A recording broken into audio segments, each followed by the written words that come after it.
అగో చూసిండ్రానోల్లా గీల ధైర్యం ఏందో గాని పట్టపగలే గది సుతం ఎవ్వలన్నా చూస్తారనే భయం కూడా లేకుండా ఇండ్ల ముంగట కోళ్ళనెట్లా చోరీ చేస్తున్నారో గదేదో సినిమాల ఫ్యామిలీ ఫ్యామిలీ ఉప్మా తినే బతికేస్తారా అన్నట్టు గీల ఫ్యామిలీలో సుతం అందరూ చోరీలు చేసి బతుకుతారు కావచ్చు.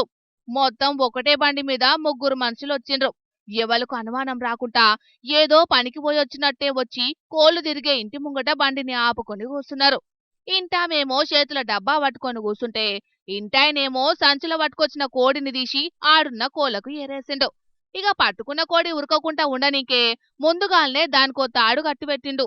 ఇక ఈ కోడి సోపతికి తతిమ కోళ్లు రావాలనని ఆటి ముంగట ఇడిచిపెట్టే వరకు నిజంగానే కోడి ఉరికొచ్చింది. ఇంకేంది ఆయంత దాని మెడలు మలిసిండ్రు, లుంగీ పేగులా గట్టిపెట్టిండ్రు గిట్లా.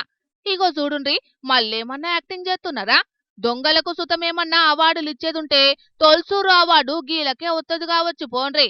ఇక తొవ్వంటెవలో వత్తున్నది చూసి సప్పుడు చేయక ఇద్దరాకం గల్మల కూసుంటే ఇంతసేపు సొవులు కోసిన పిల్లి లెక్క అటు ఇటు తిరిగిన పిల్ల ఏదో నీల బాటిల్ పట్టుకొచ్చి ఆ వయ్యలకిచ్చింది. గంటల్నే తొవ్వ మీదున్న మనిషి ఆళ్లను దాటిపోయే వరకు అబ్బరి బిడ్డ బతికినామనుకొని దొంగతనం చేసిన కోడిని పట్టుకొని బండి మీద తొర్రుమని పారారైండ్రు గిట్లా. కాని 100 కోళ్లని తిన్న రాబందు ఒకటే గాలివానకు కూలిపోయినట్టు గిన్నొద్దులు బయటపడని గీల భాగోతమంతా ఆడున్న సీసీ కెమెరాల రికార్డ్ అయ్యే వరకు బయటపడ్డది. ఇక ఎంబటే గీలను పట్టుకొని గట్టిగానే 4 అరుచుకొని పోలీసులకు అప్పచెప్పిండ్రట. జగిత్యాల జిల్లా కోడిమ్యాల కాడ జరిగింది కోళ్ల దొంగతనం.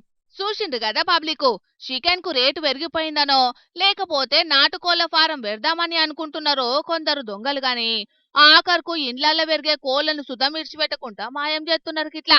జరా కోళ్లను పెంచుకునేటోళ్ళు పైలం మరి గీసొంటోళ్లతోని.